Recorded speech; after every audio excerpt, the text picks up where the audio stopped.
A word to the wise. We are an explicit podcast tackling content with adult themes as well as entering spoiler territory if you aren't caught up with us. If you listened to the last episode, you're as far as you need to be already, because we are talking through all of Jade War. So if you haven't finished Jade War, stop right now. You have ample warning. Stop it. Pause. Finish the book. Come back. Listen to the previous episode. Come back. Listen to this one. 3, 2, 1.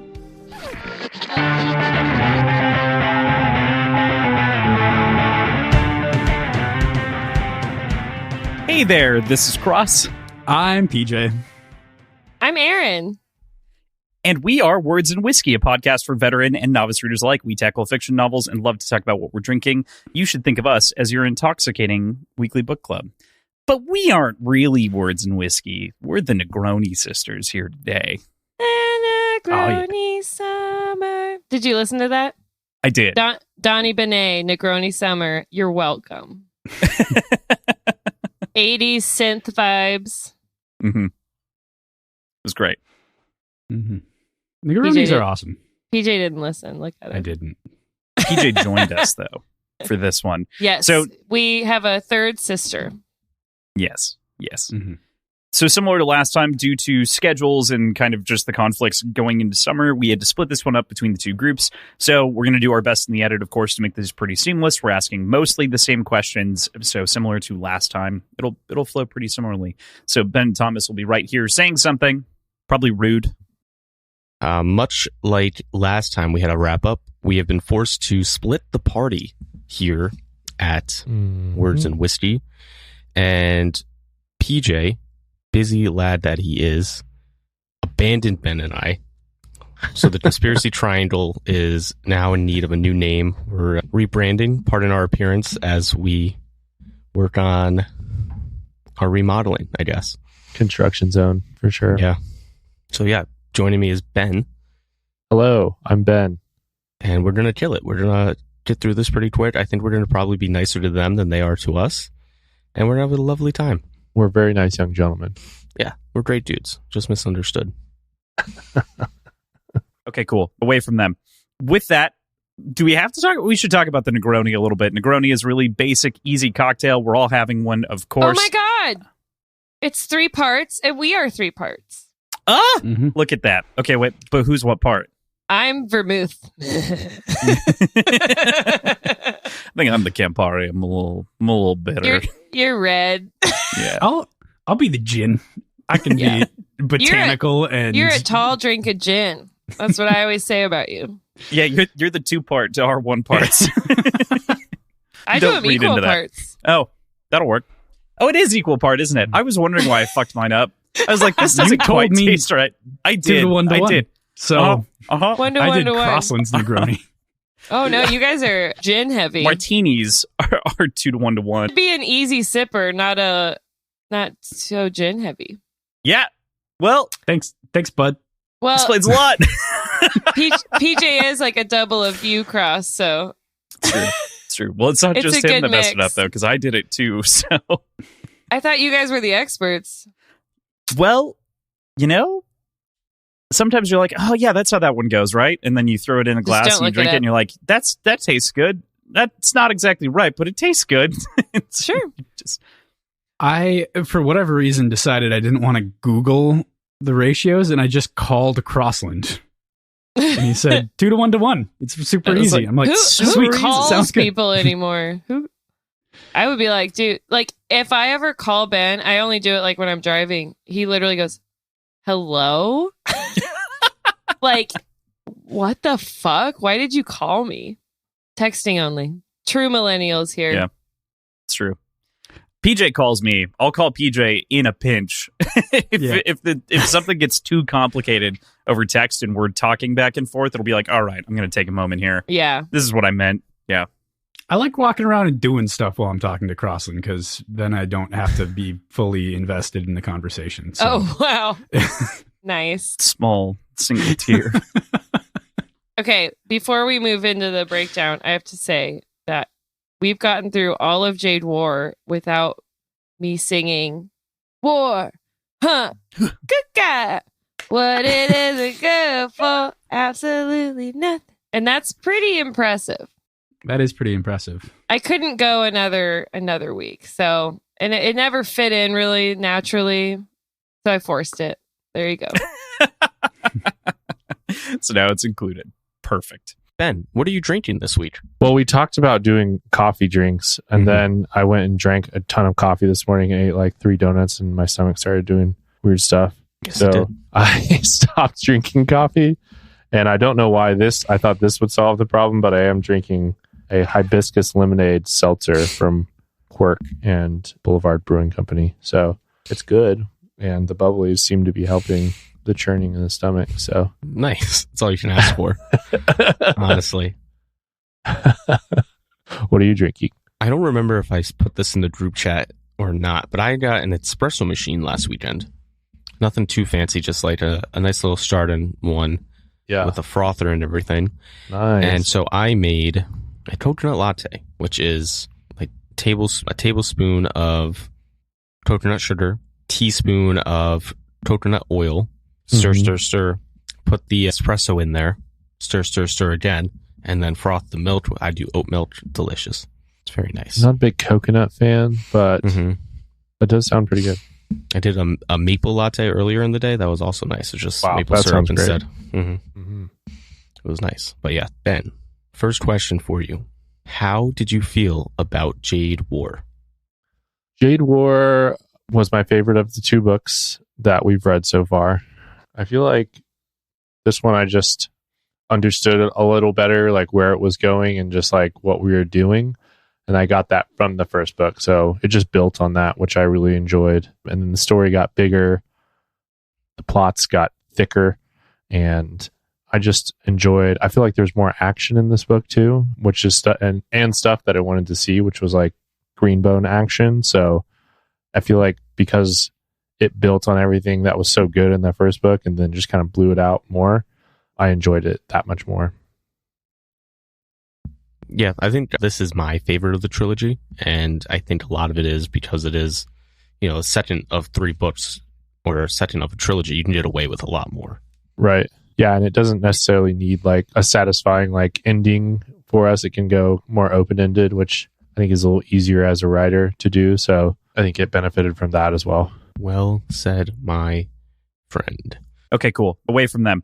With that, do we have to talk? We should talk about the Negroni a little bit. Negroni is really basic, easy cocktail. We're all having one, of course. Oh my God. It's 3 parts and we are 3 parts. Look at that. Okay, wait, but who's what part? I'm vermouth. I think I'm the Campari. I'm a little bitter. You're red. Yeah. I'll be the gin. I can be botanical and you're a tall drink of gin. That's what I always say about you. Yeah, you're the 2 part to our 1 parts. I do them equal parts. Oh, that'll work. Oh, it is equal part, isn't it? I was wondering why I fucked mine up. I was like, this doesn't quite taste right. I did. 2-to-1. I did. So 1 to 1 I did to 1. Crossland's Negroni. Oh no, you guys are gin heavy. Martinis are 2-to-1 to 1. Be an easy sipper, not so gin heavy. Yeah. Well, thanks, bud. Well, explains a lot. PJ is like a double of you, Cross. So it's true. Well, it's not It's just a him good that messed it mix. up though, because I did it too. So, I thought you guys were the experts. well, sometimes you're like, oh yeah, that's how that one goes, right? And then you throw it in a glass don't and you look drink it it, up. and you're like, that tastes good. That's not exactly right, but it tastes good. Sure. Just I, for whatever reason, decided I didn't want to Google the ratios, and I just called Crossland. And he said 2-to-1 to 1. It's super was easy. like, I'm like, Who sweet. calls Sounds good. people anymore? Who? I would be like, dude, like if I ever call Ben, I only do it like when I'm driving. He literally goes, "Hello?" Like, what the fuck? Why did you call me? Texting only. True millennials here. Yeah. It's true. PJ calls me. I'll call PJ in a pinch. If something gets too complicated over text and we're talking back and forth, it'll be like, all right, I'm going to take a moment here. Yeah. This is what I meant. Yeah. I like walking around and doing stuff while I'm talking to Crossland, because then I don't have to be fully invested in the conversation. So. Oh, wow. Nice. Small single tear. Okay, before we move into the breakdown, I have to say that we've gotten through all of Jade War without me singing War, huh? Good guy. What it isn't good for? Absolutely nothing. And that's pretty impressive. That is pretty impressive. I couldn't go another week, so and it never fit in really naturally, so I forced it. There you go. So now it's included. Perfect. Speaking of thinking about this book, I'd love to hear your guys' thoughts on this book on the whole. Like, what were your guys' thoughts now that we're done? We're out of this sort of story. What'd you think? Overall, I am very happy with this book, but it definitely feels like the middle entry of a story, like of a series. A lot of large developmental progressions, and it's probably going to continue to progress, but maybe come to more of a head naturally. Felt a lot less intimate than Jade City did, and we became more invested in more of the characters in general. I'm happy. I'm very happy with this entry in the book, but it, like, I could tell if I didn't already know that it was a middle book, it feels like a middle book. Are you a middle child? I'm not. He's a little first kid, just like me. Wow, the first of his name. Bunch of firstborns. Yeah, that's interesting. I mean, it's funny, especially if I contrast that with the way that you reacted to the end of the first book, which is where you're like, well, that didn't feel like a first book. Where this time you're like, this very clearly feels like a second book. I don't remember responding that way, but I'm sure I did. Oh, you were like, I don't know that it ended. Did the book end? Yeah, like, it was a very soft fade out. Fade to black. Yeah. I love the intense spikes of fighting and intensity. I think this book had a lot more excitement sprinkled throughout and less of like a slow build up to one big fight. I mean, the first book had multiple fights, but one big one. And then this had like, boom, like big sudden jumps and adrenaline. And I live for that speed feeling. Like, fuck, what's happening? And this book definitely like crescendoed higher, I think. And I also liked that we expanded even more and had, more characters and also more big names dying. There's no one's safe. It makes you think about the future and who's going to die next. Yeah, I'm definitely with you on that. I think for me, like, this book is a clear step up with like 70 or 80 pages more in total. It tells a much more full story in a lot of ways. It fills in a lot more of those details and gaps a little bit more seamlessly. It feels just like a more mature author in their writing process. So I love it. The books only get better. So unfortunately, it's like I can't say, oh, this was my favorite book in this series. It's my favorite one so far. We got one more. Weird. Nice.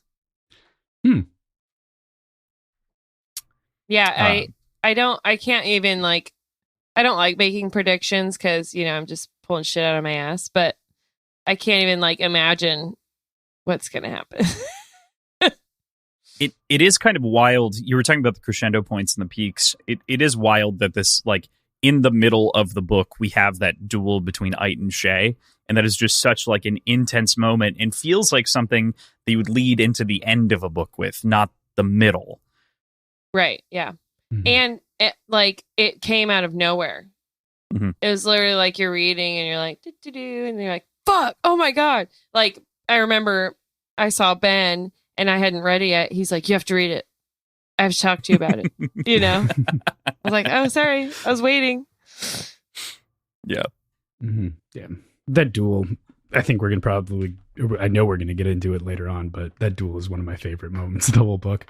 And I think what's cool about this, and you were mentioning sort of the spikes of action, and I think the way that this story is set up, we have sort of zoomed out lens of the sort of geopolitical situations going on.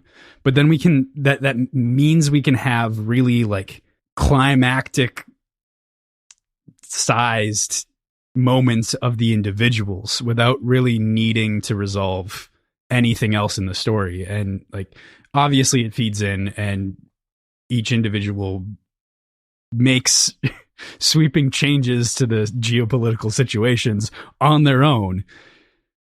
But I like how you can suddenly have those huge no turning back, this would be the end of the book moments in a different situation. For sure. It's fun. I like this book more than the first one. For sure. Not that I didn't like the first one. No, right. Right. But it was, and it also comes with, and I talked about this last time with the original Negroni sisters. No offense. That it's, this reading process has been challenging for me because like I like to kind of landslide or snowball into a book, you know, where avalanche, what's another metaphor? Like where like the more I get into it, the more I read and like devour it and like do it really fast. So reading it slowly and analyzing it every step, it kind of like takes away some of the emotional impact for me and makes it more intellectual, which isn't bad, but it's interesting. So I don't like feel as strongly, you know, when things happen, because I'm also like trying to analyze how I'm feeling while I'm feeling it. So I think if I were just free reading, you know, without Cross lording his power over me, then this book would have been like a fucking like till 4 a.m., you know, eat it up type of situation. Mm-hmm. That's good. I'm kind of going through that right now. Like I have some context on that right now, in that I am rereading through or re-listening through the Red Rising series. And without cross-lording his power over you? It's not even that. It's how much time it takes to get through a book in a sort of setup like this. It took us 2 months to get through Jade War. And similarly, like Morningstar, it probably took us, what was it, 8 episodes or more? We did. I can actually check. See, this is where the powerless people rage against the overlords. Well, it's as a peek behind the curtain, we did this book in 5 weeks, 6 weeks, technically, because of schedules. But saying, still. But like, if you were just reading the book, you'd be done in a week, which is I did it in 2 days. So yeah, right. I know there are things that it had been long enough that I had forgotten points in the beginning of the book by the time we came to the end. So like this time around, I knew, oh yeah, this connects to that super well. And like, I can make these connections to like beginning parts to later parts. And I feel like we did an okay job of that. But at the same time, there are just things that I had lost just to time. So but at the same time, we get super deep into the like minutia of each section. So gives and takes there, but yeah. And I will say, like, going through with it. I fully plan on rereading this whole series when we're done, because I find most joy out of like rereading books, just because like you see so much more. You like know what's going to happen, so you can see the breadcrumbs, and it. You know, I think it's fun to see what the author's doing when you can see behind the curtain and you know where it's going. It's kind of the fun on this side of it too, is to like just point to the breadcrumbs, like point and gesture in their direction vaguely, and then to like see you kind of like try to pick them up and run with them is sort of, it's a lot of the fun, and it's why people also enjoy listening to the show too to begin with. But yeah, it is a little bit of torture, and I definitely understand that I do not and you enjoy in it any means envy. I do enjoy it a little bit. It's also, for the first time ever, it's been fun to kind of commiserate on the side with Thomas about things, and to have someone on the other side be like, why are they paying so much attention to that? Why aren't they paying attention to the big obvious thing? And like they're just like a couple of different pieces and parts where it's like, oh Jesus. And Ben had a couple of like just spot on perfect predictions, like literally verbatim said what was going to happen. And you guys all got a good amount right, but there was one in the middle of a recording session where Thomas was so alarmed by what Ben said that he picked up his water thing and started pouring because he couldn't look into the camera because he was like his Brita picture. React. Yeah, exactly. It's too good. Anyway, yeah, that's why I let Ben make all the predictions. I don't like making them because I just I cannot see into the future, guys. I just like gambling. Degenerate gambler. Where'd we end up on all our bets? Do we have to pay up today, or we actually? So a lot of your bets are so long scope that we're not going to be paying them off until Legacy because of the way that you phrase things. I think the only one that we should maybe pay off is around Lotjin for PJ. Yeah, and actually for you, Aaron. Funny enough. So to read these through, I guess we'll just do this right now. And, Ben's the only one who's got a prediction sitting around that'll live a little bit longer. But from Lot, PJ says he convinces Andon to come back to become green again, actively, verbally, and in parentheses, orally. Orally. I remember that one. I'll drink for that. Yeah, cheers. And then Aaron, you said he was going to run off to Espenia with Andon by the end of Jade War. Okay.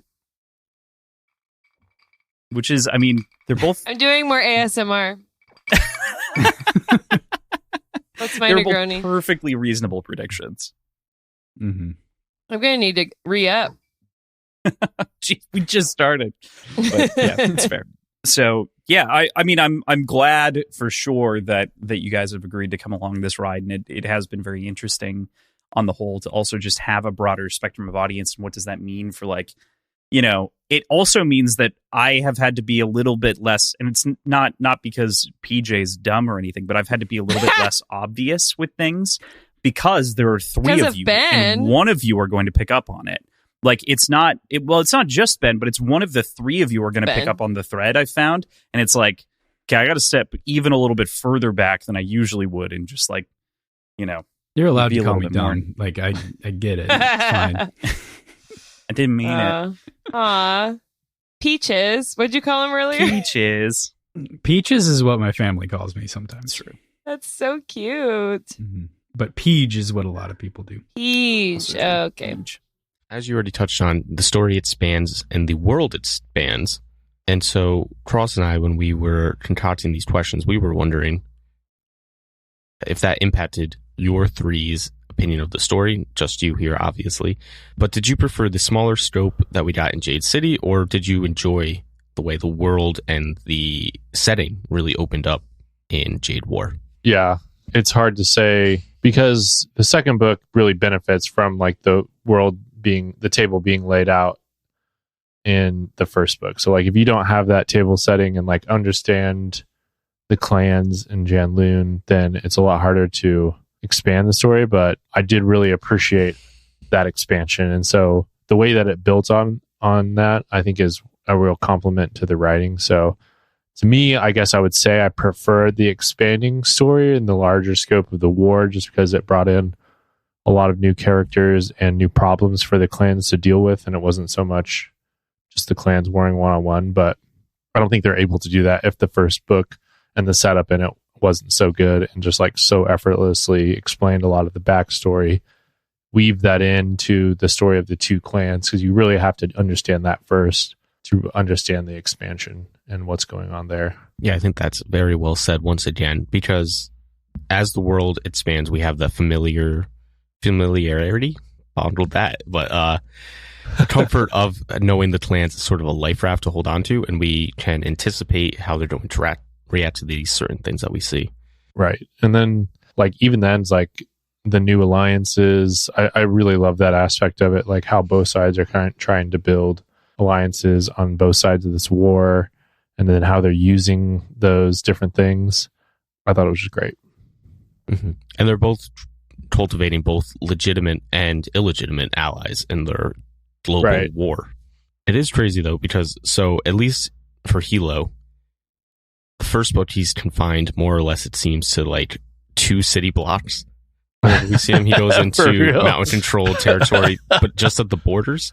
Like Andon's all over the city to he gets kidnapped. Shay comes in. That is funny to think about. And then now Hilo literally goes to 3 or 4 countries in this. He goes to Sepenland, Takon, obviously, and Uiwa, right? Yeah, and Espenia.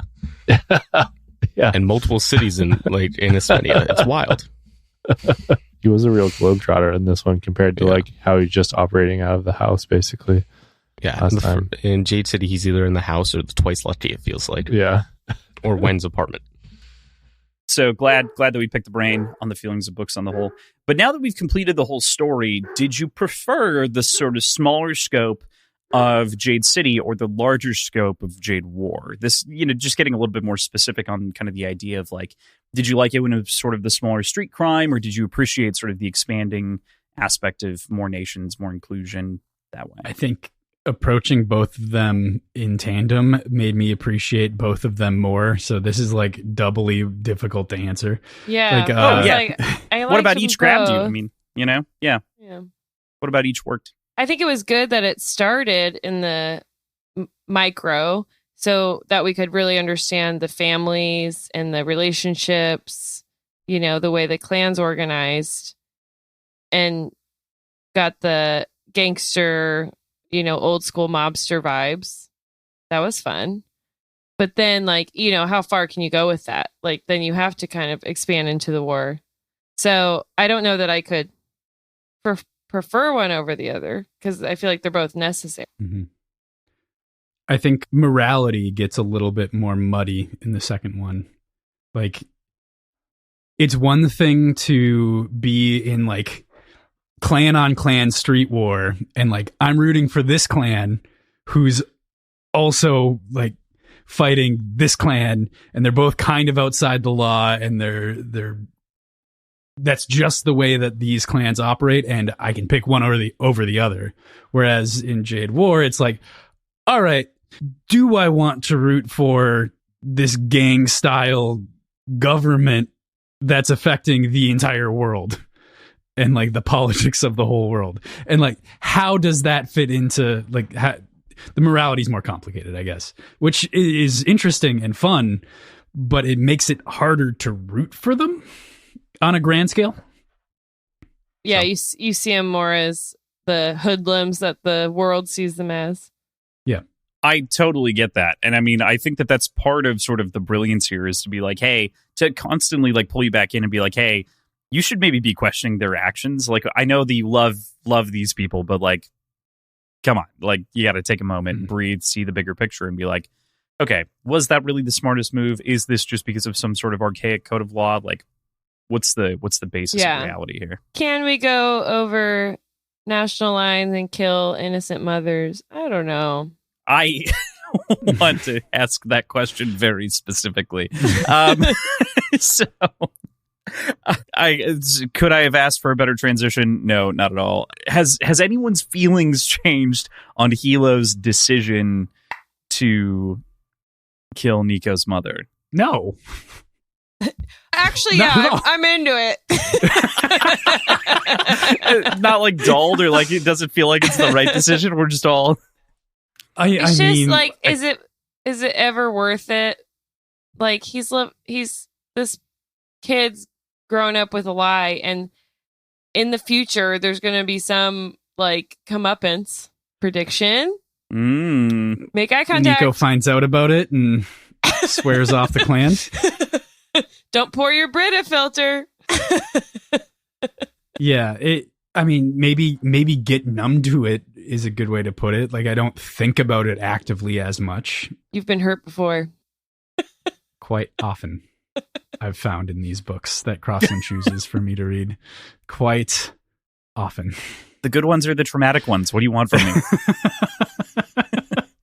It's true. Hurt people and it's enjoy being hurt. Don't get me wrong, I like it. See, that's what we need to hear. Okay, this is from the Devil's Cut, but You like it just like you like your people pile. Well, I guess that has to stay in the Devil's Cut now. It's forever in the Devil's Cut. Love it. All right. So no one's opinions shifted on Hilo. Cool. Just wanted to check. Speaking of Hilo, he made some decisions in this book that, mixed reactions, unfavorable reactions at times. I think obviously the most notable is his decision to kill Amy and her lover and kidnap, some would say, Nico back to Taycan. Right. But now seeing where we get to at the end, what do we make of that decision and then other decisions throughout Jade War? I feel like Hilo in this book is like very complicated because it's like he's taking all these steps forward that you're like really, really appreciating. And then they really just pull the rug out from underneath you when he kills Amy like that. And then I feel like that's like a big step back for him. But then like he continues to show growth after that, especially at the end of the book with Andon and what happens with Make when. So I don't know. It's complicated with Hilo, and it always is. I think he's just a complicated character. Like he does things that you don't always agree with, but you still can empathize with him in a lot of ways. So I think that's what makes him so great to follow and interesting. But I really was disappointed about murdering Amy. That was just very tough moment. So it's hard to forget that that's in him, and I think that's true to his character because I think that's a piece of him always, even despite like that he's growing. So I think he's both. It's like you can hold both those ideas in the same thing, like both of those ideas in your mind at the same time. Like he's a character that's growing and learning, and there are aspects of that I really love and like about him. And then there's still things where he's just kind of lets, I don't know, impulse and anger take over, and he still can't quite control that. And sometimes, yeah, he definitely does a much better job throughout Jade War in controlling his anger. And yeah, but when he kills Amy, I don't think there's any anger in it. Yeah, probably not. But that one, the reason that one gets me so much is it's just so casual that it's like it really doesn't impact him at all. It's just he knew in his mind, in his eyes and his interpretation of the way the world works, that had to be done. And so he did it, and that's it, and he's fine. Yeah. And I guess that's kind of like in some weird way he does have like some honor about the situation, I guess, but it's still just like violates so many norms. Even for it's weird. Yeah, for the clan, it's not necessarily the same outlook. Yeah, Hilo's really cool. He's just a very fascinating character. So there's all these times where it seems like, I know Cross kind of alludes to him manipulating Andon to some extent, and like other things where it seems like, I just feel like everything with Hilo is just so surface and not in a bad way. Like he's a deep thinker when he wants to be, but it's just, he is who he is. The world is to him what it is to him. And he doesn't necessarily, especially at least with his family and his allies, or not allies, like friends and family and clan, does things because he knows that they're the right thing, even more than believes. And he might be wrong, but like in his mind, he knows that is the right thing to do. Yeah, I think that's a good read. But yeah, I did not expect him to be like such a fascinating character to follow. If you would have asked me that in like the first quarter of the first book, I did not think he was going to be like this multifaceted character that I really do want to see like how he deals with all this stuff and like everything that's coming up. And I'm still cheering for him despite some of the bad decisions, but it's like it makes it much more difficult. It's like very fraught at this point. Yeah. That's so interesting to me because it stuck out to me on like, I think as soon as I realized our good guys are basically bad guys in 90% of other stories, I just locked in and I was like, Hilo's fucking cool. Like once he comes out of the twice lucky smoking the cigarette, I was like, I'm in. I don't say less. And then we also see, because I think as I touched on in the Jade City coverage a lot, we get these point of views that interact with, they're switching back and forth between chapters. And so you see Lon's point of view, which I think impacted how you, Aaron, and PJ interpreted Hilo a lot in the beginning. That is true. Yeah. And so you get him, but then to me what stood out is how little, especially on the reread maybe, but and then I picked up on it a little bit. Well, I did. So I read Jade City all the way through before starting the coverage again, and I didn't do that for Jade War. Mm-hmm. But what stood out to me is just like how little Lon understood Hilo. And so I think for sure, when you're first reading that, it just sticks out. Or you just take Lon because he's what you would want to root for in this world. So you take what his opinions at face value, and you don't. You think of Hilo just as a brute like he does. That's really interesting. I think that's a really good point. Yeah, it does color your kind of impression of Hilo a ton, and I would like to go back and reread that just to see what it's like. Yeah. Just wanted to see what were your guys' top 2 moments? My joking one is Andon getting his dick sucked. I was going to put that on there also. Andon getting head was going to be one of my answers For your top like, does it count? Is it roadhead if you're not moving? Oh, that's a good. I don't think so. No, but it is car sex, right? Like that's usually Yeah. We've all done it, and we've all realized it's not very comfortable. True. Nah. People piles are better. That's not what that is. Okay, Just that was my joke. Being moment. in a vehicle is uncomfortable for me. So doing anything else in one is doubly so. You're too big. I'm almost too big to be in a car or a plane seat. For sure, the Shay duel. I just have the duel in all caps. But maybe even better than the duel. I mean, the duel was pretty badass. Like another great moment though is the challenge of a clean blade. It's like clutch your pearls. There's going to be more than 2. I hope you know that. Hilo meeting with the crew leaders. Skinny Reeves. I liked the sort of intentionally playing into the youth and seeming like not that important or not like a super important member of the clan, and the translations and like being outside of any of the points of views that we've been in. Like, I just love that scene. A good one. Also, not to be so pro female moments, but I am. Confronting Shay in the temple, and then like when she comes back at the end, like those 2 moments together and their contrast and similarities. That's pretty cool. Like Shay shaking in her boots the first time and then feeling pity for Ait the second time. We came full circle. And seeing the chess moves that Ait's trying to play. Like, right. If you really felt like this, you wouldn't be doing this. And yeah. PJ, I'm surprised you haven't brought up Barrow yet. I don't actually like that motherfucker.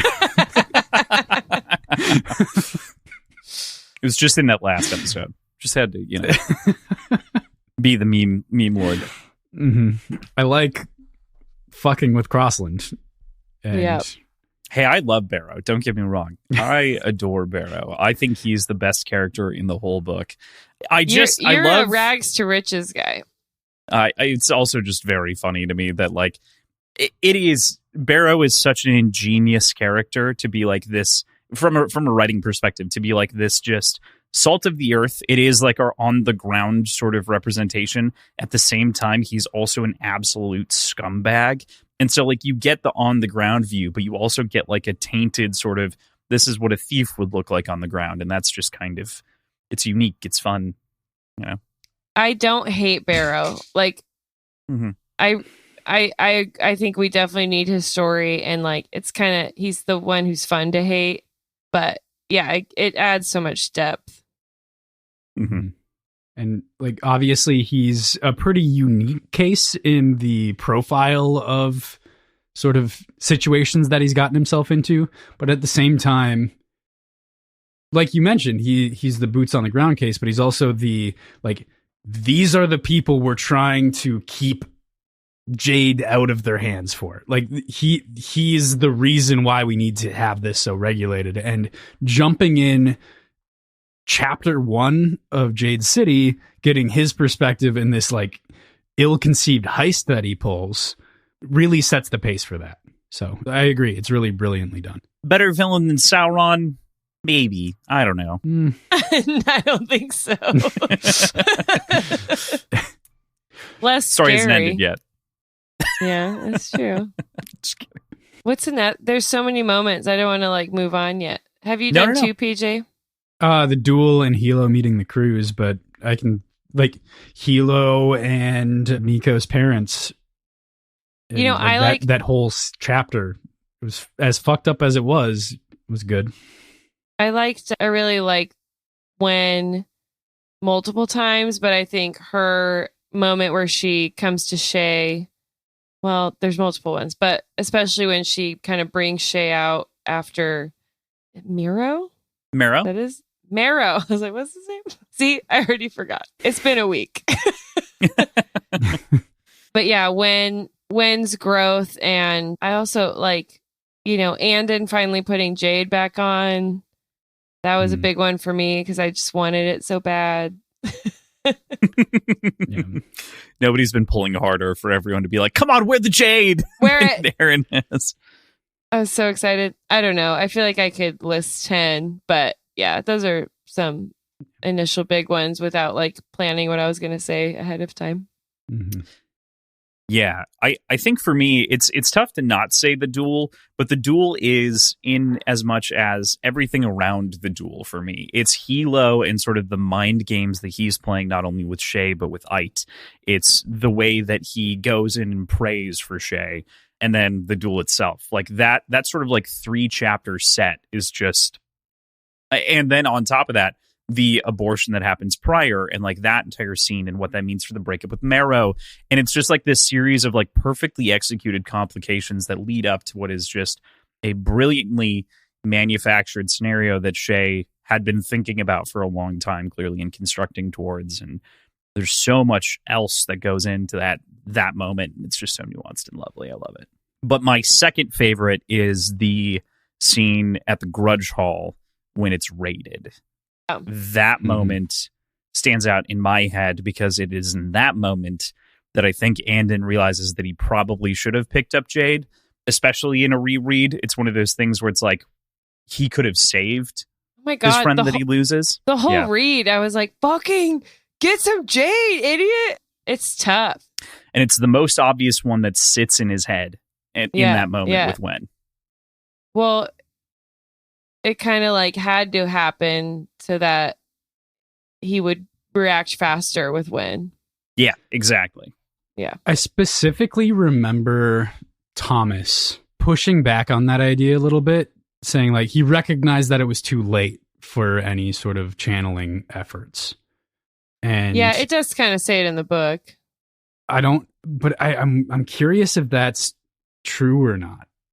Or if that's like Andon coping. He doesn't with have perception either. I think it's cope, and he lacks perception to even be able to know that. He doesn't have the Jade on to begin with. But I think that is also, to Aaron's point, that's why he jumps on the grenade so quickly later. That's why he's like immediately is there for Wen. Mm-hmm. Yeah. Yeah. Lots of good moments. I think this book has more like I said, crescendos, peaks where you can like pick out moments. Whereas book one had a lot more like build into big moments, but like there was more build in between them. So this book's hard to pick just two for sure. Yeah. I mean, book one was like 150, 160 pages of like character build. And then you started to get like Lon fighting, and then you got Lon's death. And that's kind of the first big moment. Right. And that's not a favorite. I love Lon. Fuck you. No, Lon's death? Oh, no. Right. No, I thought you meant as a character. I was like, what do you mean? I'm saying it's not a favorite moment when he dies. It's true. I agree. Speaking of rereads, though, I'm curious how that feels without being left with that as a cliffhanger. Like, if that feels less anticlimactic, ambiguous.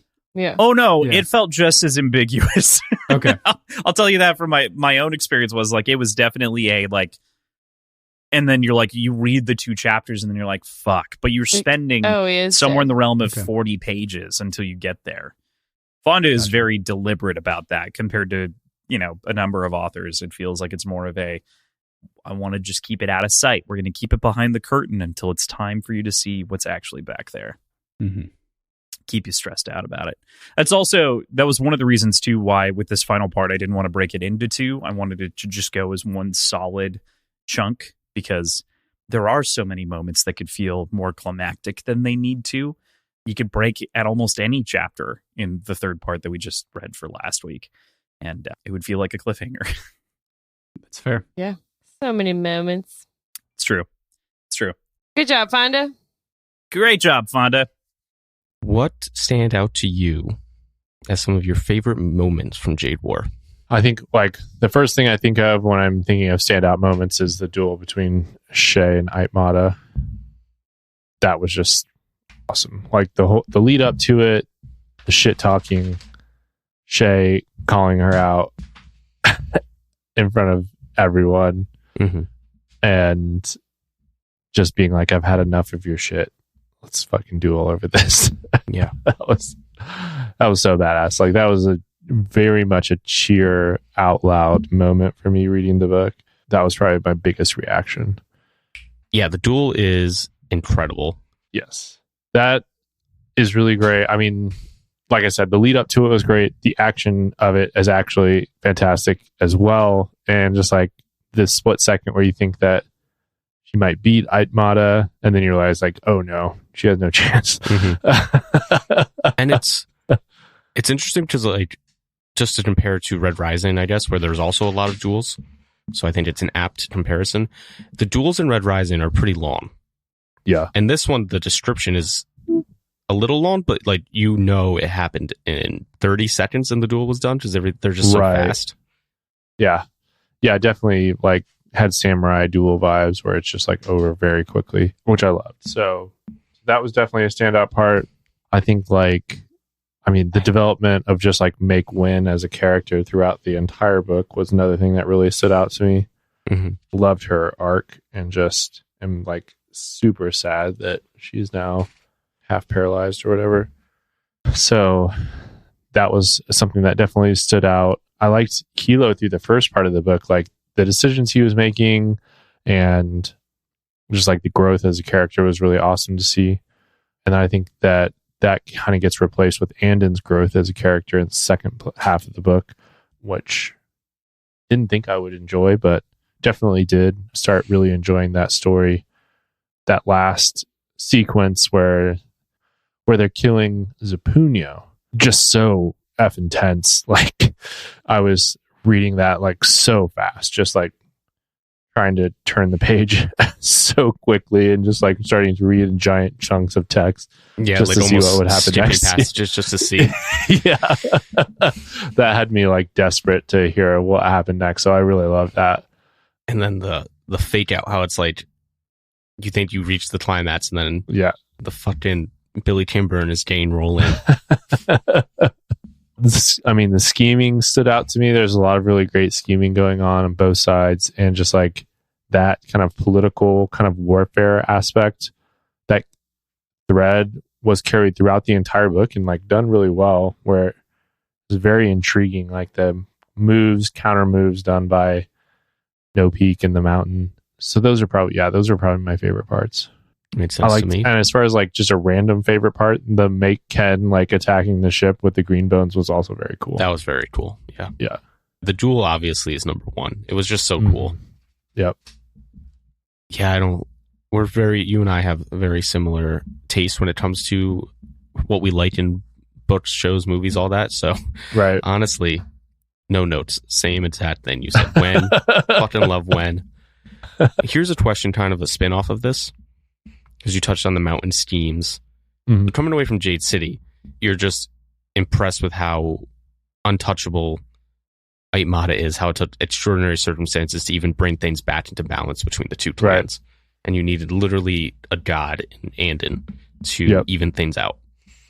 And then here, we hardly see the mountain, it seems like, with few notable exceptions. And then at the end, she's like, hey, Shay, everything you did this book, which was awesome, doesn't fucking matter because I'm one step ahead of you. Yeah.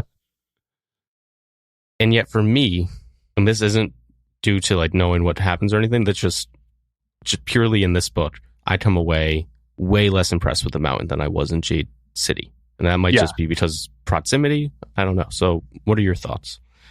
I would agree. One, I think like in this book, we can see the cracks in the mountain starting to form, especially like there's just much more weaknesses that are exposed in this book. And then like, especially even just like in the duel, like it shows that Aitmata's not untouchable. So I think she does a really good job of just explaining that through the subtext of the novel. Like there's really nothing like explicitly like that, but it's just well told through the story. And then like, also, I don't believe in, I think her scheme at the end that she explains to Shay is just a bad idea. Like, yeah, I'm not sure. Like, I don't see that working out for her. So I feel like she's like, pushed all her chips in and doesn't really have a good out if that fails. Yeah, it seems just like a more extreme and dangerous version of what Daunt Ash and her were doing in Jade City.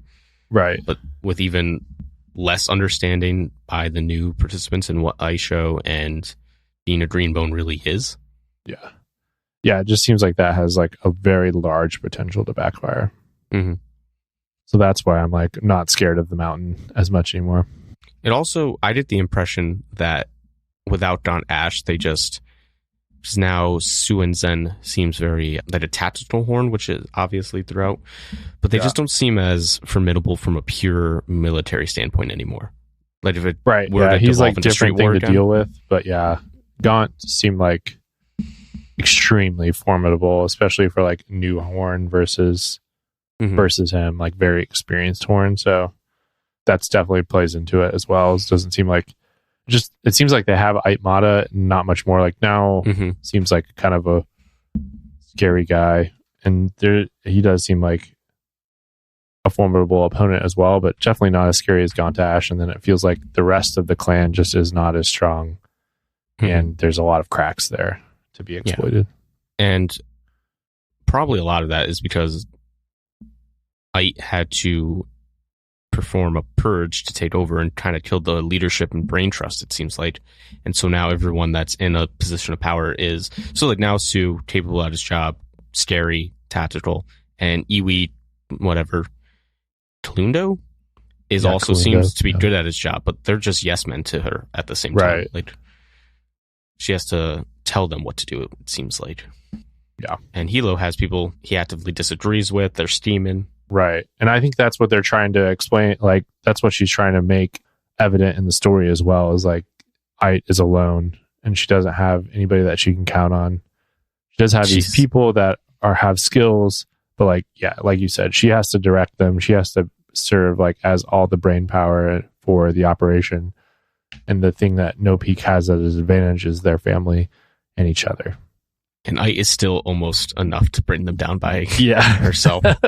With that, I mean, following favorite moments, it's tough to not just like hop into the natural segue here, which is like favorite character moments or some of your guys' favorite characters from the story, and get into moments and why. But, So I sort of chose mine off of growth and sort of who experienced the most growth. And while Wen experiences a lot of growth just due to exposure, I feel like we get to see progression a lot better in other characters, specifically Hilo and Andon.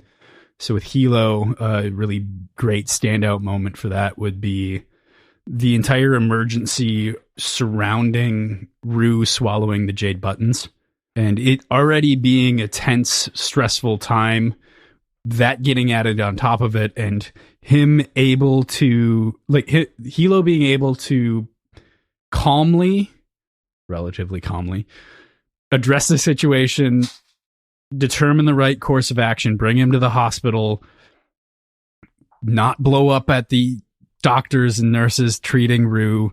I didn't expect him to respond to any other way than he did about the Stone Eye thing, but the fact that he didn't make any sort of snarky remark towards the doctor when he saw the doctor expecting him to act a certain way, like restraint. There's just a lot of restraint. There's fatherhood. There's maturity that has taken root in Hilo. Yeah, and I think that whole scene exemplifies that. And then Hilo Daddy, exactly, Daddy Hilo, Big Daddy Hilo. Big Daddy Hilo. Aaron, do you want to go with one, and then I'll go with my other one after that? I have to go with Shay. It's a tough choice between Wynn and Shay with me, but I think Shay at the end of the book. Well, Shay with the duel, like the result of the duel, and then Shay at the end of the book taking responsibility and off it. I mean, like that's like tremendous growth and change, and taking on all the responsibility that she had previously shunned, and her just fully like accepting like, this is who I am. Hilo punching her in the face, telling her to get the fuck out, and she's like, no, like this, I'm in it. I think Shay really, jumped in both feet. Mm-hmm. Yeah, I really appreciate Shay's change. I think that hers and Hilo's are, and this is not to say anything, but I think that Shay's is almost like is the most, not telegraphed necessarily, but has the clearest endpoints to some degree inside of the story. The Divine Return obviously being one example, and the other one being Doru and Marrow as sort of those counterpoints. And so like there are like nice, really great dividing lines to show the way that Shay's mentality has changed over the 5 years time that passes in this book, which I think is lovely. So Shay is definitely in my top two. My second one that I have is Andon and his decision to finally wear Jade again, and knowing what he wants to do with it and what he's able to do with it, and that revelation that he has of not feeling obsessed with the power that comes with it, but the desire to use it for healing, overcoming the fear that he's been harboring and that he's been basically hiding from in Hispania.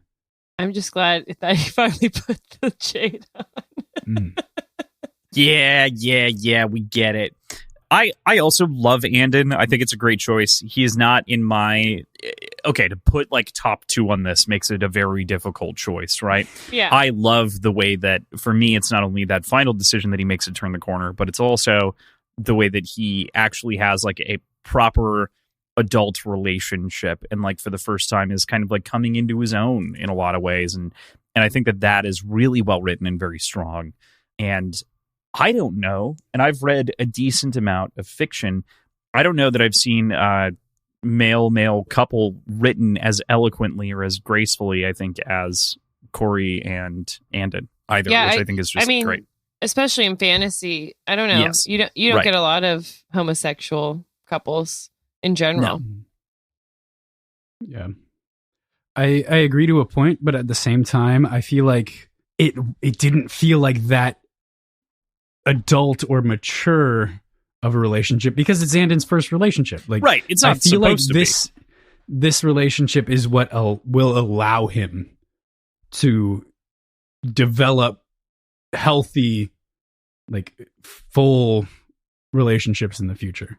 Hopefully. Which is great. And like, I'm not trying to diminish their relationship by any means, but I understand. Mostly for me, it's semantic as far as I was thinking about it. But yeah. That's fair. I think this will help Corey grow a lot too, because he's been a fuckboy, and he'll see like, oh, Andon like almost died. Like, he wasn't just breaking up with me. He was like, taking on this huge responsibility, it kind of like in silence without telling Corey until his letter. Yeah, I think hopefully it helps Corey grow up a little too. Okay, well, Funny that the Calls both did things silently like that. You know what I mean? Like silent responsibility for the clan, of course, and that ended their relationships in both cases. There's story. Yeah. Tale as old as time. There's stories, right? TV, books, everywhere, where if there was just more communication, there'd be no story. Right. So. Who's your second, Aaron? Okay, well, I was gonna say I thought for sure PJ was gonna go with Wen, so I'm happy to go with Wen, but I don't think with Wen it's a necessarily growth. It's more like she's always like being herself, but she's getting more opportunity to show who she is. So I think she's always been this green and this strong and this good of a friend and sister. But she's like getting more and more opportunities to show her depth and, her true colors. So with, Andon, Shay, Hilo, you see like a change, but with Wen, I see like a consistency and a strength. So I really like this book where she can kind of shine through. Mm-hmm. Yeah, and I feel like she is growing into somebody more confident in their decision making, as opposed to supporting Hilo and only sharing what her thoughts are in the bedroom after the board meetings that she's sitting in on, to having this opportunity with Shay to like work for the clan actively, to making critical decisions for the clan, despite how dangerous and ill-conceived those plans can be, given the end, still taking the initiative and being the decision maker and really kind of forcing hands is really cool to see for her. She's one of the biggest, what ifs, or what will be. How do you say that? She's the biggest, like, what the fuck is going on? Is she going to wake up? Is she going to be a mom? Is Hilo going to forgive her, etc.? Mm-hmm. Oh, I'm so excited to start Legacy, and we'd have started for so long on paper. It's frustrating. Alright, we're doing shit. Everybody's busy, including me. So we should have planned our vacations at the same time instead of like staggered. It's like once a week someone leaves. Yeah, it's true. Eventually it gets better. So that's the good news. Eventually we're cold and sad again. Yes. Eventually we'll be cold and sad again. Excellent. Well, I wanted to throw in here, because I do agree with all of those characters. I just wanted to add in here. PJ had made mention of, kind of the Hilo moment earlier with the way that he's kind of changed and grown.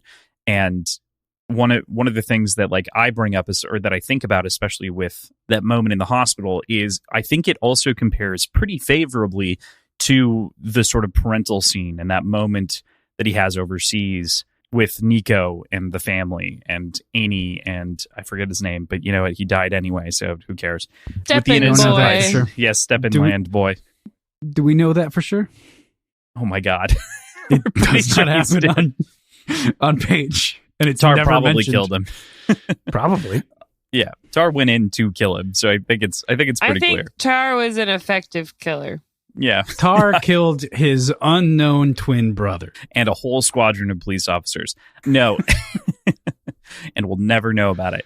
Now, I really appreciate that scene in particular in a reread, I think even more, because he does, up until the moment in which he has to make the impossible call, he ultimately is, I think, bending and ceding as much as possible to make that relationship work, because he doesn't want to take away anything from Amy, despite, in the previous book, literally offering to go murder her multiple times. Outright, cold blood, just because, right?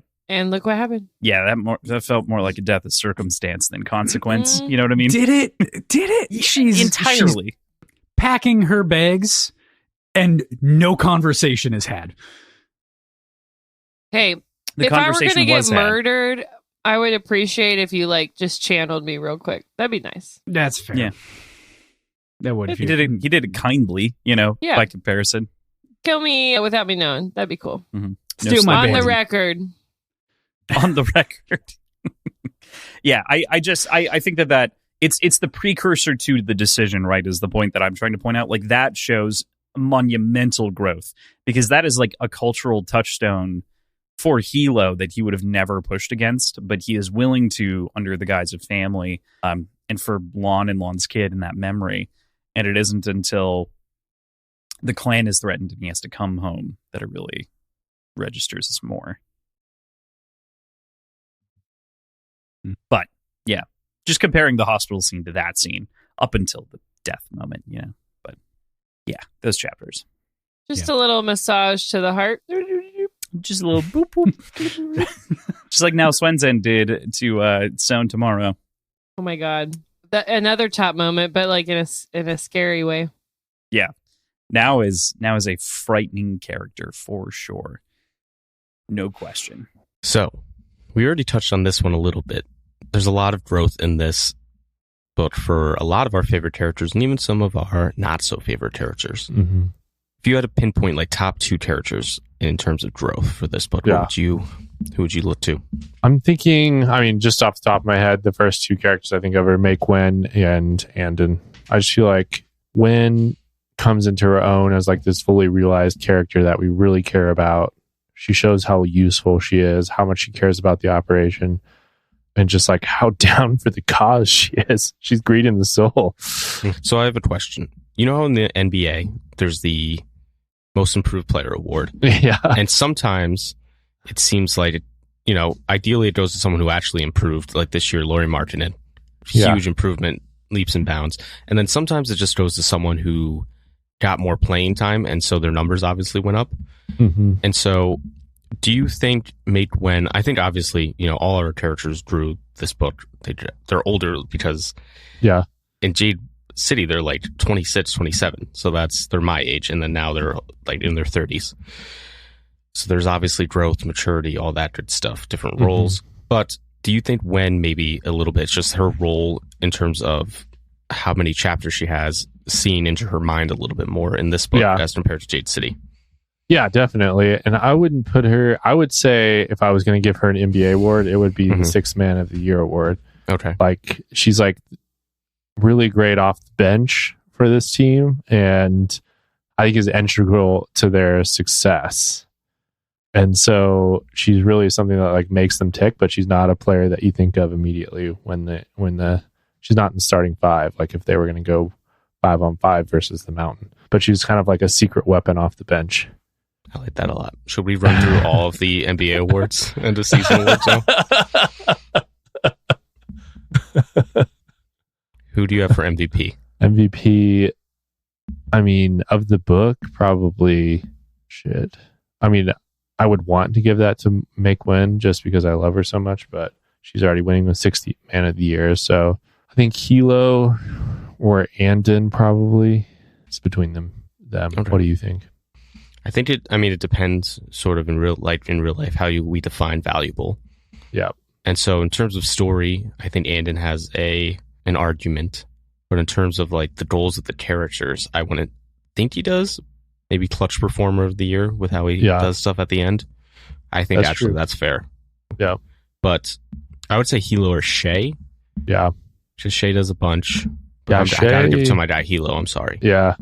Shay kind of she falls off towards the end of the book. Yeah, it's kind of like Jokic this year. Yeah. Marrow dies and she just pats it in for a little bit. Most improved player was probably Make Ken. Until he got blown up. Yeah, tough. Andon's number 2 for that, I think. Yeah. Just because I think it's probably just because he went from teenager to young adult, and so he got naturally a little less annoying. Mm-hmm. But his growth, especially just like the last third of the book, is awesome, and you're not annoyed every time you have to hang out with him anymore. Defensive Player of the Year, Ron Toro, probably just defending the people of South Trap. Damn, R.I.P. too. That's a good one. Roan was maybe the most badass character in this book, just from pure like doing Sneaky cool shit with Jade. Yeah, he caught a Molotov in the air, which granted was being thrown not at him but at somebody else, and then like ran up and threw it into a car. That's amazing. Yeah, and then he just fucking demolishes all the half bones by himself. Yeah, yeah, that pretty easily. When they were attacking the community center, that was pretty violent. Like him throwing that on the car, like knocking the doors off, and then shooting those guys just like point blank. God damn. Yeah. Dealing with a real badass. All right. Thank you for indulging that. I think that's going to be great content, TM. What's another character, though, that you thought exponential growth for them? Or Andon? Yeah, I mentioned Andon. I feel like we got to touch on him. I feel like he went from kind of a whiny baby at the beginning of the book to really figuring out more about himself and like what he wants and how he's going to do it. So I enjoyed him a lot towards the end of the book, and I started the book not really looking forward to his Aspinian chapters, and then by the end of the book they were some of the most interesting parts for sure. I would agree. And he also got a badass moment when he does the I am here to kill you, Sapunio, and then like rolls up, holds him hostage while Roan takes out everybody else. That was cold-blooded for sure. Yeah, and then we touched on Hilo's growth even despite his mistakes. Yes. Kind of Shay, a 2 steps forward, 1 step back situation for him. Mm-hmm. Shay, I feel like, has some growth, but she's all over the place in this one. Yes. I mean, she has some rough moments as well. And like figuring it out, like the Marrow situation, that was just kind of sad how that all worked out. And like, I think she learned a lot from it. So I think she's grown moving forward, but like definitely made mistakes in the moment. And those mistakes cost her and cost Marrow. So also, shout out us because, it's easy for people to be like, oh, Thomas, you already read the book. You remembered that she was forcing Marrow away. But everyone was pushing back at us like, oh, she didn't say that, tell Marrow about the portion to force him away. That was like an ultimate way to see if he was real or not. And then when she has to kill him, she's like, she told him that because she knew it would make him back away from her. Oh, we were exactly. Like, when will they learn? I 100% agree. Now we're into the fun question portion of this. If you could share a drink from any character from Jade War, who would it be and why? And I think, obviously, doesn't have to be someone who just popped up on the scene in Jade War. Thinking Roan Toro would be a good one. Dude, again, same. Lots of good stories. So that's kind of like my first thought. And he's like a newer character, so. Stories are probably a little third. I feel like, so say we went make Tar. They'd be fucked up. In like a fucked up way. If you go with Roan Toro, they're fucked up, but also in like sort of a depressing way. Like you just feel bad for him. That was, his story is wild. Yeah. He's just kind of like forced into this life. It's sort of like, he's like, dude, I owed you one favor. Now I've just had to murder people for 50 years. It's tough. Literally a demon. He is kind of, he's like defending the neighborhood though, I guess. Mm-hmm. So he's kind of like, like we talked about Greenbone Spider-Man situation. So, except a lot more violent. A lot more violent. More like Punisher, I guess. Yeah, good call. Anyone else stand out though? Sorry, because I cut you off. Oh no, yeah, fine. I think Annie's husband seems like an okay time. Real dummy, but he's probably a good drinking partner, I would say. Probably a good wingman. Yeah. Let's see. Moot, worst drinking partner ever, obviously. Yes. Any of the new green or half bones. Yeah. Just no thank you. They're way too intense and like weird. And then I would always want to have a drink with my gals, Shay and Make Win. Mm-hmm. I would like to go to drinks with the two of them together. Like that'd be good. I feel like it'd have to, I don't know. Shay just seems kind of like a tough hang. Honestly, she's just like, she's so awkward.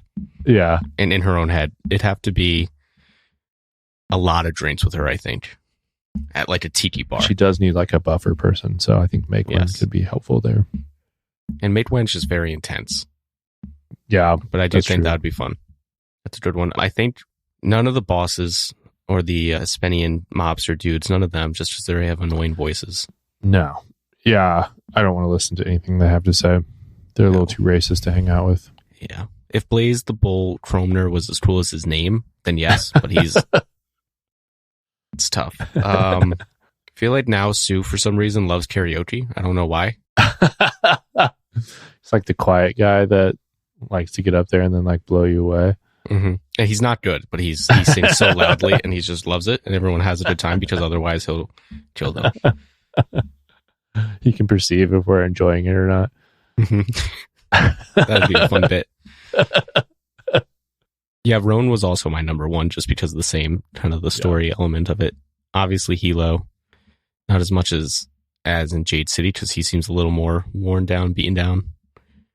Yes, but yeah, for sure. He's less of a good time. Now he's a dad too. Yeah, Marrow would be miserable because it's just instantly political, which we saw. Oh yeah, Marrow's like he's a bad time. I think Yeah. he would start out as a good time, but then he'd get kind of drunk, and then he'd start talking politics with you, and just be like, okay. Mm-hmm. Tori, I feel like, would just disappear. Like he's just your friend that disappears with a girl, or maybe just not, or a guy. He just vanishes. He's a good time boy, I feel like. Yeah, he'd be good to go out with, but not to drink with, which I think are different things. You know what? I got it. My guy, just to shout him out, Chancellor Sohn, R.I.P. Also, he knows everything. Yeah, I was gonna say he could take you to the best spots, I'm sure. Speaking of characters, once again, I would love to hear, and my only kind of rule here, and I don't fully remember who said what, but if you could share a drink with any character that you didn't choose last time based on this book, who would you choose and why? So I did Hilo last time. Yes, because he's fun. He'd be a party. That's what you said. He'd be a party. Did I say Lon? I'm pretty sure you said Lon. Yeah. I'm sorry. I gotta go with Barrow. I just want to I don't know. I want to help a guy out. Like maybe he needs a friend. Okay. Yeah. Maybe he'd want to talk to someone. Maybe I'm a Barrow sympathizer. That's what we're learning. That's why I've been calling PJ out, is because I see it in myself. Mm-hmm. I'm a Barrow empathizer personally. I've been there, done that. But I'd buy the guy a drink. He'd probably turn on me, and I would end up dead. Though PJ, Maybe. you go. Maybe I'll come up with a better answer. So toss up totally between Dauk and Roan for the exact same reason, kind of having insight into both cultures on the Kacon side and the Espenian side, as well as direct insight into the One Mountain Society. And I feel like there would just be a wealth of stories and insight and just thoughts that I could parse. Seem like very well spoken and welcoming, maybe a little gruff. Roan especially a little bit gruff, but Dauk of a very warm, hospitable person that would be fun to share a drink with. That's a good one. I think Roan would be a really good one. What about Skinny Reeves? Fuck that guy. Skinny Reeves. Willem. We love a Willem. Skinny Reeves. I was thinking maybe get a drink with Mate Ken before he explodes. Yeah. Rip the good brother, Yeah, seriously. Not the torture brother. Mm-hmm. Both times. Yeah, Mayken's a good choice. I think that that was one that, again, on a reread, paid a ton of attention to throughout this, and was definitely trying to bring that up and delineate them a little bit more clearly, because in my first read too, I was a little bit confused and required some rereads to be like, okay, wait, who? And step back because of the sort of name differential. They seem like twins. I actually thought they were twins until Legacy when I read it, and then I was like, wait, they're brothers. Yeah, it me never too. says they're twins. Talking to you guys, I would have thought they were twins the whole time. I did think they were twins. I assumed they were because they were in the same year at the academy. No, they're 12 months apart or something like that. But yeah, I guess Shay and Hilo are in the same. No, Shay and Hilo. Shay's 1 year behind. 1 year behind. Or they were 2 year difference. Yeah. Something like that. Mm. Yeah. I think I would probably drink with... Man, Roan is such a good answer. I didn't think about that. He's got stories. Roan would have stories, Roan and Dauk, but I think I would go Roan over Dauk. The one that I was thinking of before you said that, though, was Lotjin, because I'd want to pick the brain of someone who's climbing the ranks and get kind of the perspective of the kid and what he actually wants to achieve or what he's thinking about, kind of at age. It'd be like having a drink with someone that's close to, our age to some degree. Rank. Amy's new friend, Steppen Boy, who we can't remember the name of. I think he'd be fun to share. Kind of a drink racist. with, Yeah. because I feel like he'd be fun at karaoke. He seems like he's happy all the time. He would be fun at karaoke. He'd just be Right. He's happy to be there. Mm-hmm. Yeah. From the perspective of the drink itself, Monkey Man Picked up. So In my head, my first joke answer was Iton, and I didn't say it because I don't think it's a joke. Monkey I drink. genuinely think it would be really, really cool to learn learn about the distillation process of Hoji. Yeah, I think that could be really, really cool. Yeah. And to watch the monkey do things. And the monkey. I would love to hang out with the monkey. Like, hey, can you get your monkey to get me a drink? Yeah, does the monkey feed him, or does he use his toes and does he pinch the glass between his toe? Does he just use mugs with handles and uses his toes to drink things? How does Iton drink? Probably both. Probably he leans over. Little A, little B. Yeah. Does he He's got grab the glass with his teeth and This is a deep cut. All right, you ready? Yeah, because I've done that many times. Picked up a full glass with my mouth and drank it straight. No, so I'm imagining Mr. Deeds, right, with the Dr. Pepper fountain, and I'm imagining that, but Hoji and the monkey just hits the button and it comes out of the water fountain right into his face. It's perfect. It's a Hoji water fountain. We know that he uses straws. He does use straws. Yeah. Fair point. Oh, you're totally right. Why were we thinking that he had to pick something up and bring it to his mouth? So Jesus. I guess what I'm thinking is when he's tasting the Hoji for master distiller samples, I would assume he'd want to drink it in the way that gets the experience that the average consumer would have. And drinking out of a straw just negates a lot of the aromatic aspects of most drinks. And really changes the flavor profile in subtle ways, but those really compound when you're dealing with really sort of nuanced flavors. Like drinking a whiskey out of a straw, PJ, doesn't no offense, taste the same. I think that's the least of Iton's worries. He has no I don't arms. think it is. As the master distiller, I don't think it is. I think that would be something that he'd actually probably care a lot about. But bro's got no arms. That's fair. That's a good point. Ooh, you know the beer bong helmet with the straw? I think that still is the straw problem. But yeah, no, that's great. I love it. I'm already in. say less. I'm in. I would imagine, I remember them saying in Barrow's chapter specifically that he had some lower tables around him. I wouldn't be shocked if he had some softer glasses that he kneeled down in front of and took back a shot or something like that. Just armless. Plus the monkey could do it for him, I'm sure. I'm totally genuinely changing my answer to Iton. I want to have a drink with Monkey Man. Okay, if you're doing Iton, then I'm changing mine to Roan. Okay. Sounds good. If you didn't, I was going to, for the record, Aaron. I was I was almost on that. I'm stealing I'd be Roan. can I put on your gloves? They look so stylish. For driving. Just for driving, Driving gloves. Yeah. Yeah. I love that. All right. This is my personal question, my little pet project here. We are now, 1,200 pages into this world. Mm-hmm. And numerous years, tons of violence. We know way more than we did when I first asked you this question. Right. Would you choose to be a Greenbone and wear Jade? I think I'm on an absolutely not train now. Wow. With this question. It just seems like a lot more trouble than what it's worth. Mm-hmm. Superpowers sound great, but at the same time, you really got to learn how to use it or else you're going to get killed. Mm-hmm. And then it's just the withdrawal aspect sounds really bad. Not sure I want to go through all that. Mm-hmm. So I'm just maybe I'm good. Even if you're a little soft boy like Marrow and you have your two little Jade studs, you're still fair game to get murdered because you are wearing green. So you can just be murdered without repercussion. It's that's tough. It's extremely tough. So Tori can't even vacation in Taetan because he just flirt with someone's girlfriend or boyfriend and then get murdered. It's that serious. Yeah. Just tough. Yeah, I think the only way, so I wouldn't, if I was bad at it, then no.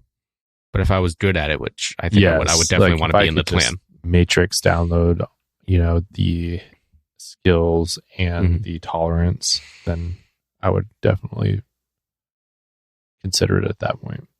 But the years of Jade discipline, Yeah, it's bad food for however long you're in. Plus, just Call of Duty Academy, tough. you go through all that, and then it's just like open season, and you have to like really defend yourself. Mm-hmm. That just seems very stressful. Yeah, and like the only way to get Jade and be respected by increasing your Jade is to murder people. So that's tough. Yeah, There's no way on the soul you'd imagine. And then if you get it because like you do something else good, and they're like, "Hey, here's a little pebble," people are gonna roast you. They're gonna be like, "This guy, It little seems like a numbers very, boy, yeah, little very county stressful boy." existence. Yeah. That said, I would still do it. I'm in. I would still be on the horn side. Got to do it. Fingering it up. Phrasing. So Thomas and I resolved that we wanted to make sure that we asked this question once a book. But would you choose to be a greenbone / wear Jade? Hell yeah, motherfucker. Yeah. I think this book made 100%. it easier to say yes to that. Why wouldn't you? Are you It's weak-blooded? becoming I'm not thin-blooded, but, I don't know. I'm pretty lazy. Are you lazy? I'm kind of lazy sometimes. What if you had lightness, though? Then you'd, like, have less effort doing things. Float around your house. True. I think it's easier after this book for me to say yes to wearing Jade, and also easier for me to say no to being a greenbone. Like, it has entirely you want to be a free dug agent. in. Yeah. Well, people are able to be that in this world now. Like, it's becoming less particular in who is allowed to wear Jade. So the follow-up Though question some that we countries asked, are locking things up a little bit, but yeah. The follow-up question that we asked last time is if the only way that you could get Jade was by being a greenbone, would you still? I'd still probably do it. Aaron? If it was that or Yes. nothing, yeah. My blood is the clan and the pillar is its master.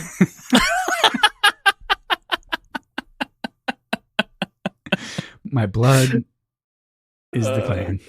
God. And the pillar All is right. its master. All right. Well, good to know. Ride or I actually already got it tattooed on my ass. Oh, nice. On your ass. Mhm. So we Hold can't on, share it cut- on Instagram. Sorry, folks. Siri started talking back to me. She said, "I don't understand." Me either. Because your Siri is also British. Me either, Nice. Siri. Me either. Last time with Aaron, I got a little bit cheeky on our last Negroni Sisters episode and said that I would wear some regular Jade and a lot of Bluffers Jade. Obviously, it was a bit about the BorrowCon that I was kind of teeing up in our own episode and asking Aaron kind of what she thought. But I think I thought you were a From- bitch. for me, I think I align, and again, one of these things is like I don't want to spoil anything or anything, but I think I align pretty closely with Andon, where I would veer away from any sort of clan or war business and would choose something like a doctor. Last I time I would said just use Lantern to Man. cheat at sports. It sounds right. You don't think they test for that? Can they? Can they? Oh, they probably have someone who can sense your aura. I Yeah. would. A security guard. I would learn from the Mountain's Horn. I can't remember his name right now. Now, Swenson. Now, yeah, Creep- and learn how to Su- suppress my aura. And Suppress. It's the Supress.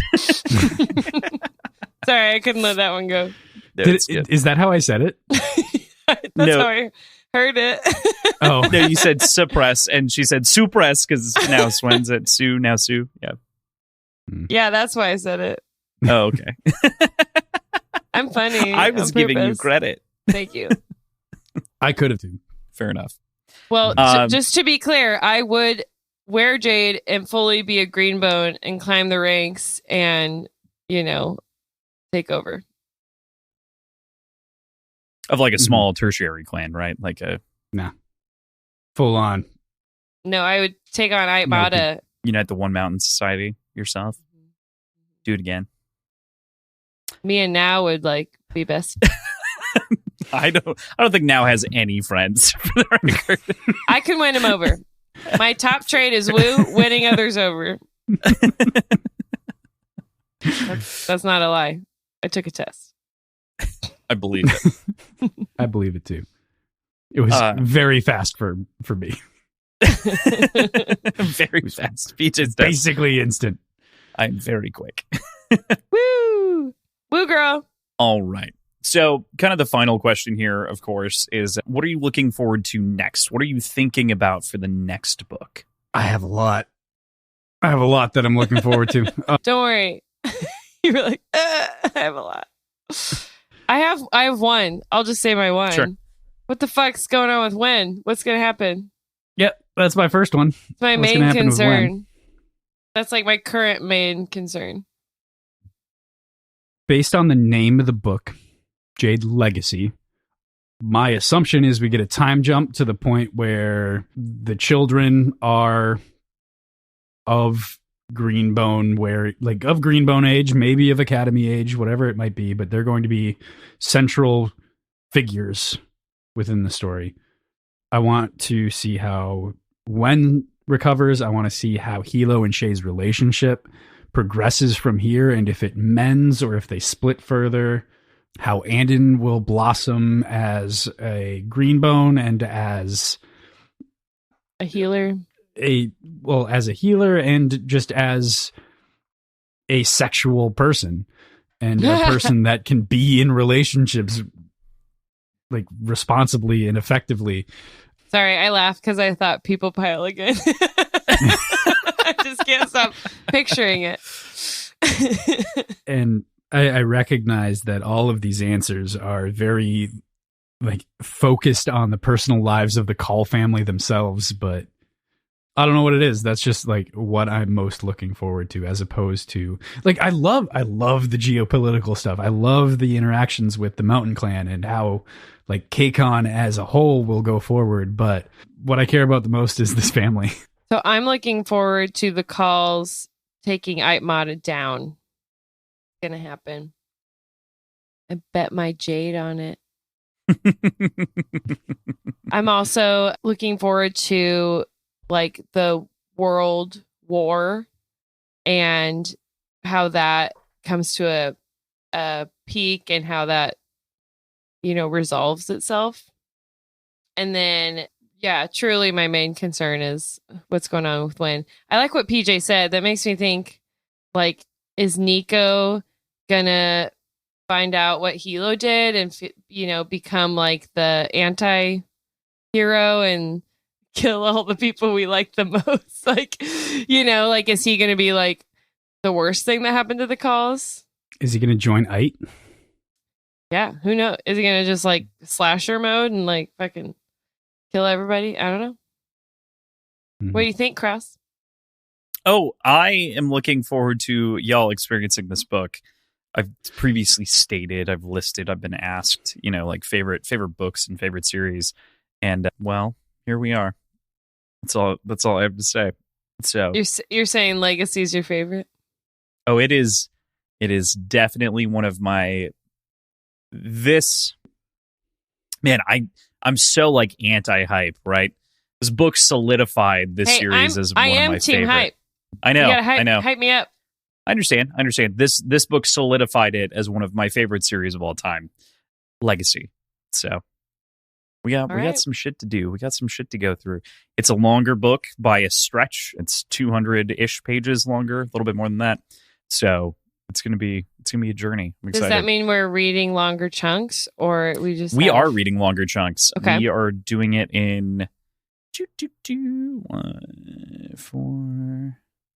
9 episodes versus War we did in 8. So for comparison's sake. Cool. All right. Buckle up, Buttercup. Yeah. Is there anything else that you want to talk about? Anything else that's on the mind for the book, for the future, for this book? I think that pretty well covers it for me. Yeah, I mean, I'm really enjoying there. It's not like there's one, protagonist. I'm enjoying that we have 10 strong characters that we like care about and like, quickly spread the feeling equally, I think, through some of the main characters. So it's a well distributed story, I'm really more used to reading first person, rooting for one person type of story. So this is fun. You don't. Yeah, You don't first know, person or primary third person POV. I totally get it. Yeah, yeah. There are a few books that tell as broad of a story too as this does. That includes such a wide cast. Also, And in so such a early limited on. page count. Yeah, Yeah. right. It's not like you get, Even comparing to like Game of Thrones, right? Like, it is an immediate comparison. You're talking thousands upon thousands of pages and books, and we're 5 books in, and there are 2 to go. I was trying to say First Law. First Law, yeah. Yeah, like you start with Logan, you build up to a bigger and bigger world. Like this is really like, you start off with a bunch of people that you care about. So I like it.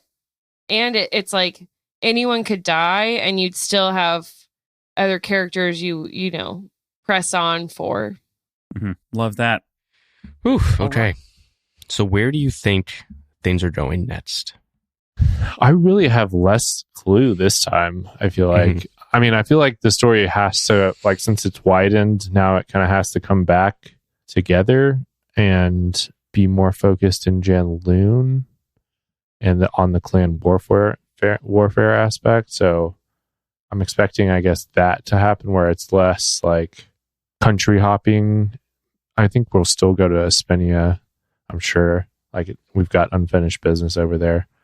So it does seem like there'll be Espenian stuff going on. But as far as everything else, I think it's going to be more focused in Janloon and just the clan aspect. Because it says it's called Jade Legacy, so I'm assuming like that's a commentary on like the mountain is like basically if their plan goes through, then the entire legacy of Greenbones is changed, and sort of what Shay was touching on. Yeah. If No Peak is able to kind of hold their position, then that tradition kind of lives on. I gotcha. So it's shifted from like a literal war for Jade, but now it's a war of what Jade means more. Right. Okay. I like that read. Jade City, we're introduced to the players, what it means to be a Dreambone, the clans. And this one, we're introduced to what it means to be that in the wider world. Right. And then now we're back in Janloon, but those problems out there, we know they future exist, and they're in the back of our mind. Yeah. Okay.